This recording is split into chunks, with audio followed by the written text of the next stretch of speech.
video en este video vamos a tratar de resolver el problema del reductor de engranajes helicoidales tipo ida y vuelta, que es el proyecto que habitualmente se hace todos los años.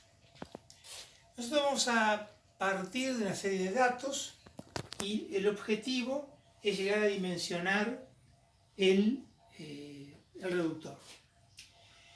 Es un proceso de cálculo que no es directo, es decir, es algo que uno tiene que ir adoptando diversas variables a lo largo del proyecto y que luego el resultado se va a adaptar a lo que uno ha elegido. Esto quiere decir que no tiene una solución única, pero tampoco una solución cualquiera. Nosotros partimos de una serie de datos que son la potencia calculada que realmente yo necesito extraer del eje motor, 40 caballos, la velocidad de entrada 1450, la velocidad de salida 148, es un reductor de 2 etapas, la máquina motriz es un motor eléctrico, por lo tanto es un par muy parejo y constante. La máquina conducida es una máquina para forjado de metales, o sea que es una máquina que todo lo contrario, tiene unas variaciones del par muy grandes. Vamos a suponer que, como es una forja, tiene muchos arranques por hora, 20, vamos a suponer.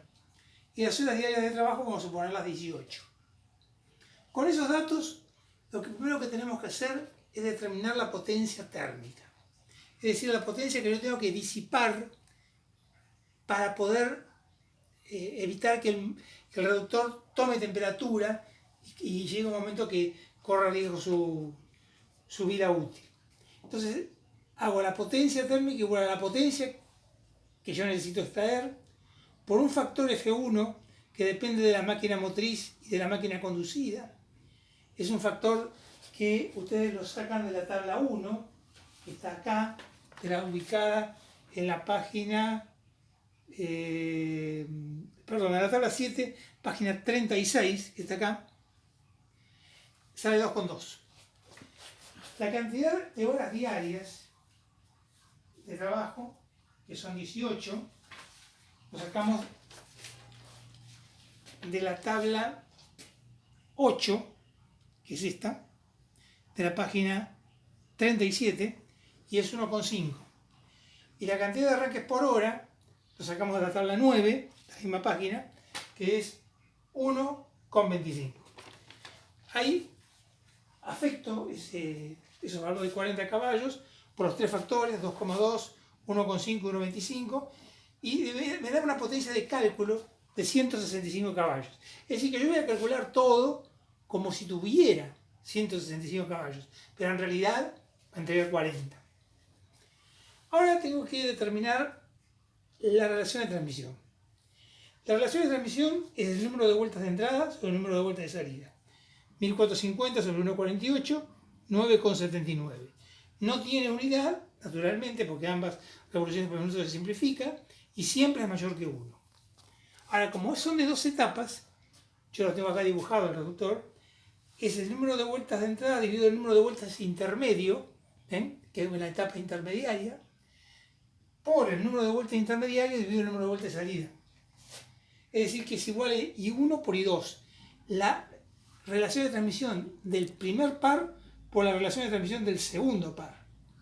Si I1 fuera igual a I2, sería igual a la raíz de la I total, o sea, la raíz de 9,79, 3,13. Como ya habíamos dicho, las máquinas más lentas son en general más grandes y las más veloces naturalmente más chicas. Si yo adopto la misma relación de transmisión en el primer par que en el segundo par, el resultado que voy a obtener es que una vez que yo haya determinado el primer par correctamente, el segundo par no entra en esa distancia. Entonces tengo que aliviar la máquina más lenta y recargar la máquina más veloz. Entonces hago a una, la afecto por, donde habíamos puesto esto, por algún lado lo habíamos puesto, A uno lo afecto por 0,9 y a la otra la divido por 0,9. Entonces a uno le voy a dar 2,8 la relación de transmisión y a la otra 3,26. Muy bien. Ahora tengo que determinar la distancia entre centros, porque el gran problema es que yo tengo que conocer un módulo para poder calcularlo. La distancia entre centros es la raíz cúbica, cuadrada o un valor intermediario. Hay muchas fórmulas para esto, pero este reductor es un reductor que va a traer sus dificultades, entonces me conviene elegir un módulo no demasiado ajustado en la primera etapa. Le es igual a la raíz cuadrada de la potencia térmica dividido una función del número de la relación de transmisión por una función del número de vueltas de entrada por 5. Las funciones las tengo acá. La función de la relación de transmisión f sub i es 1,005 dividido la relación de transmisión de la primera etapa más 0,005 por la relación de transmisión de la primera etapa. Y ahí yo entonces obtengo el valor de f sub i. Vamos a calcular este valor para la segunda etapa, que va a ser la más grande, y va a dar 0,37. La función del número de vueltas es 1450, la primera, dividido 100, 594. La distancia entre centros me va a dar entonces, reemplazando los valores, 165 por 0,37 por 5,94 por 5, 3,87 haciendo raíz cuadrada, 3,87 decímetros. Una vez que tengo esto, lo paso a milímetros y me queda 387. Pero la distancia entre centros es igual al módulo por z1 más z2 sobre 2 coseno de alfa, donde yo puedo despejar el módulo como 2e coseno de alfa sobre z1 más z2. Yo no lo indico, pero en engranajes helicoidales se acuerdan ustedes que había dos módulos, el módulo normal y el módulo oblicuo. El módulo normal se refería siempre a todo lo que tenía que ver con la parte resistente, y el módulo oblicuo todo lo que tenía que ver con la velocidad. En este caso estamos hablando de un problema resistente, así que por lo tanto siempre es el módulo normal, es el módulo que debe coincidir con la norma. El ángulo de la hélice lo vamos a adoptar, primera adopción, 15 grados. Por lo tanto el coseno de alfa es 0,96. Z1 lo vamos a adoptar. Adoptado. Todo lo que es adoptado yo le pongo una A, entre paréntesis. 35. ¿Se acuerdan que había unos límites para adoptar? Y Z2 será entonces 3 por 35. Finalmente vamos a adoptar 3 y va a quedar 105. Observo que 105 sobre 35 es exactamente 3. Y es exactamente lo que no debo hacer, porque ese número entero va a producir el efecto de diente cazador en el caso de existir el mínimo problema en cualquiera de los dientes. Entonces vamos a sumarle un diente al engranaje más grande, a la rueda, y va a ser 106. 106 sobre 35 da un buen número, 3,028, 57, 14, 29, y quiere decir que el contacto entre el mismo diente de la rueda con el mismo diente del piñón se va a producir cada miles de vueltas, cosas que me convienen mucho. Muy bien, con eso calculo el módulo y veo que da 5,26. Como es un reductor que nos va a traer sus dificultades, ya lo hemos hecho antes, lo hemos hecho el año pasado, el anterior también, vamos a adoptar un módulo 6 para tomar más seguridad. Ahora uno dice, ¿cómo adoptar esos criterios? ¿Qué criterio adoptar cuando uno tiene que resolver estas situaciones donde hay que tomar un valor u otro? Y eso hay que, si uno no tiene experiencia previa, lo que tiene que hacer es hacer el cálculo y ver que cuando no da, lo tiene que rehacer. como eso es lo que uno no desea hacer precisamente, no desea hacer el cálculo por lo menos muchas veces, uno trata de adoptar en las primeras partes módulos un poquito más grandes que los que realmente salen por cálculo.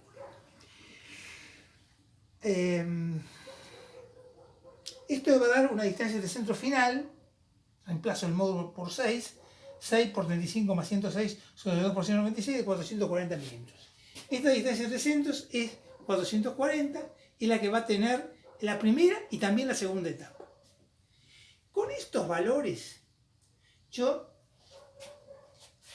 comienzo calculando previamente los diámetros primitivos, el diámetro primitivo del piñón, que va a dar 218 milímetros, el diámetro primitivo de la rueda, que va a dar 662,5, y la velocidad la voy a calcular en metros por segundo, 16,6, y en metros por minuto, 995, porque después lo voy a necesitar.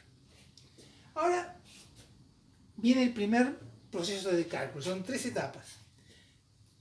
Cálculo por Lewis, fuerzas dinámicas, verificación al desgaste.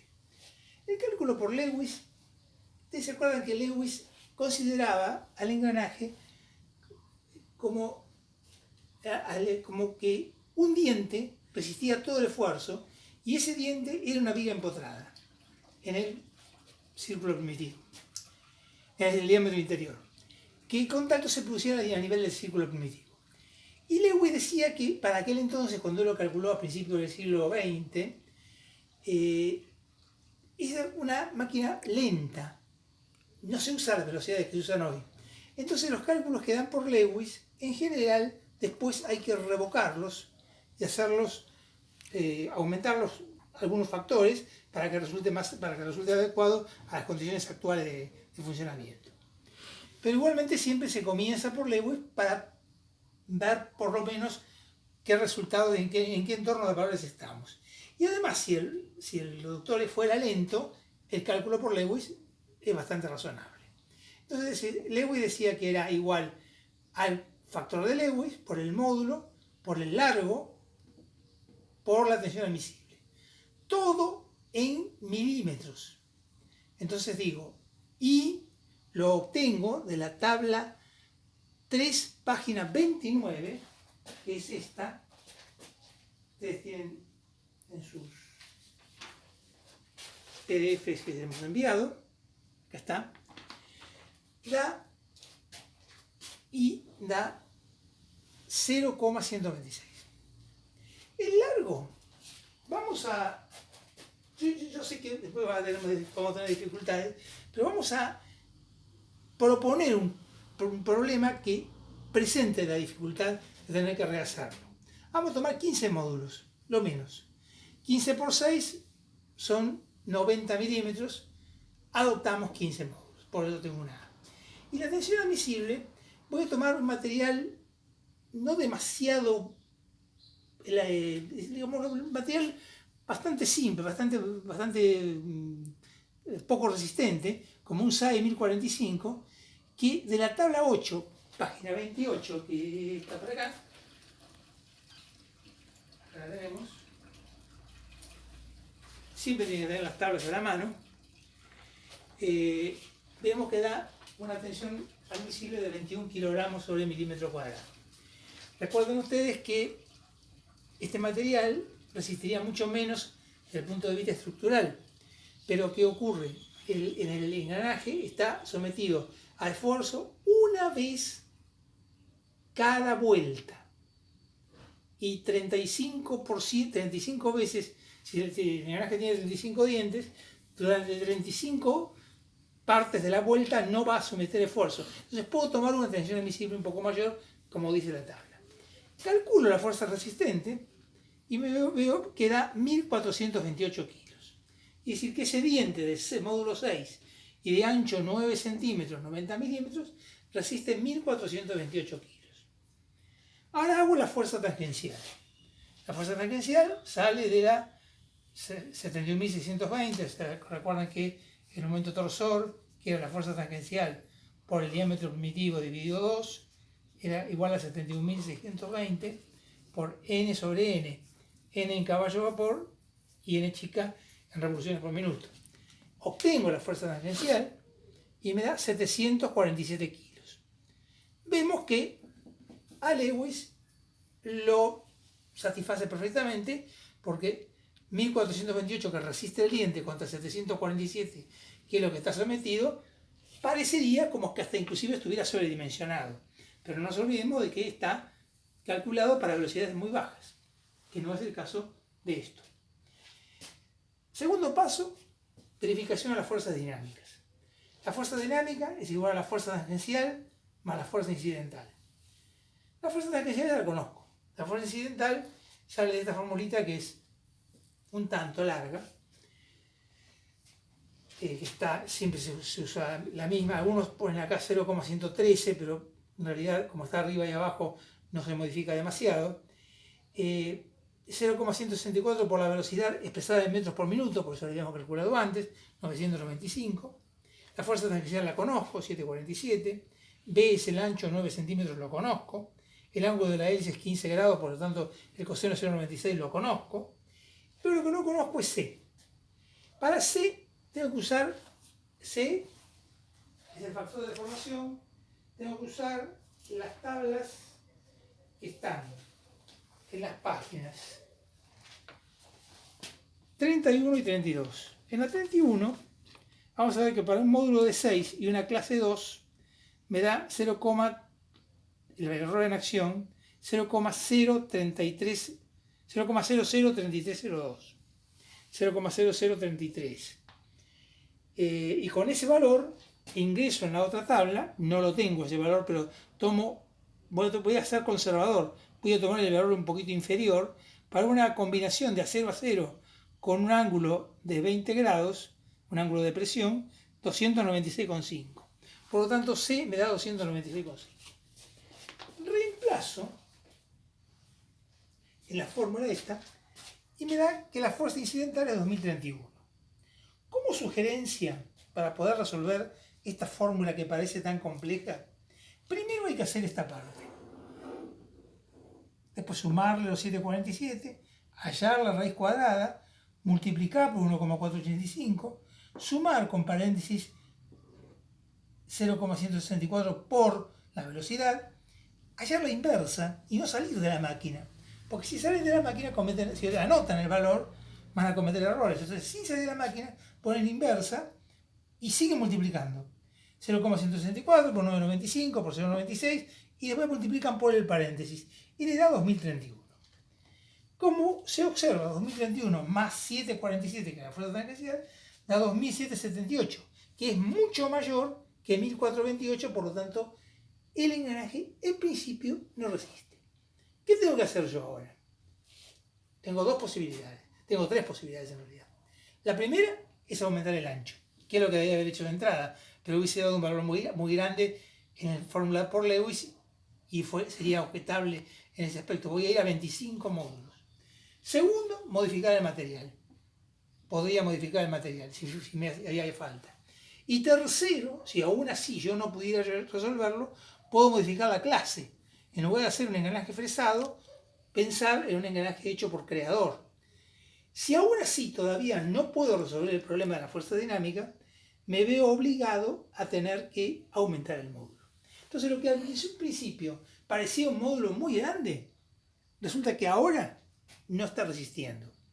Esto no es frecuente en todos los casos, pero se da ciertamente se da muchas veces. Por lo tanto, es conveniente que la fuerza resistente sea bastante más grande que la tangencial. Y bastante más grande significa más del doble. Bueno, ya ahora lo que vamos a hacer es aumentar el ancho y mejorar el material. Bueno, lo primero que hacemos entonces, aumentamos el ancho a 25 módulos. 25 por 6 va a dar 150 milímetros. Pensamos que va a andar bien. Mejoramos el material. Vamos a un acero SAE 2320 al cromo níquel, cementado, templado y revenido. Cementado quiere decir que hemos agregado carbono en la capa superficial. Templado, que lo hemos calentado hasta por encima de su temperatura crítica y enfriado en aceite o en cal, no demasiado bruscamente, porque si no se va a rajar, y revenido para aliviar las tensiones. Siempre que hacemos templado, tenemos que hacer revenido. La tensión admisible por tabla, como hemos hecho antes, en la misma tabla, está 35. La fuerza tangencial no cambia, porque yo no he modificado el diámetro, no he modificado el módulo. La velocidad tangencial tampoco, y C tampoco. Así que todo esto queda tal cual como estaba antes. Lo reemplazo en la fórmula de la fuerza incidental y veo que la fuerza incidental da 2847. 2847. Es decir, que da todavía más alta de lo que daba antes. Y la fuerza tangencial no cambia. 747, por lo tanto la fuerza dinámica es 3594. Pero la que sí cambia es la fuerza resistente. Porque al haber aumentado el ancho y al haber aumentado la tensión, me voy a ir a 3969. Con lo cual está correctamente resuelto el paso de la verificación en las cargas dinámicas. Hasta esta altura el módulo es correcto, el material es correctamente elegido, el ancho es correcto, pero lo único que me falta es verificar que la dureza sea lo suficiente como para que tenga una larga vida útil. Y eso se hace a través de la verificación al desgaste, a través de un coeficiente K que sale de una fórmula experimental, fuerza dinámica por coseno de alfa sobre el diámetro primitivo, pero en centímetros, el largo en centímetros, y un factor n que tiene que ver con el número de dientes, que es 2Z2 sobre Z1 más Z2 y da 1,68. Lo reemplazo y me sale 6,28. Ese valor yo ingreso a esta tabla, que es la tabla 6 de la página 33, donde para un ángulo de 14 grados 30, como estamos, de 22 grados como estamos trabajando, y con un valor de 7, me da una dureza de 250 Brinell para un engranaje y 200 Brinell para el otro. Con lo cual, el material va a tener la dureza suficiente como para tener una larga vida útil. En el próximo video vamos a hacer la segunda etapa, que es decir, con la misma distancia entre centros, tengo que calcular el engranaje más grande, más ancho, que eso es lo que vamos a hacer inmediatamente.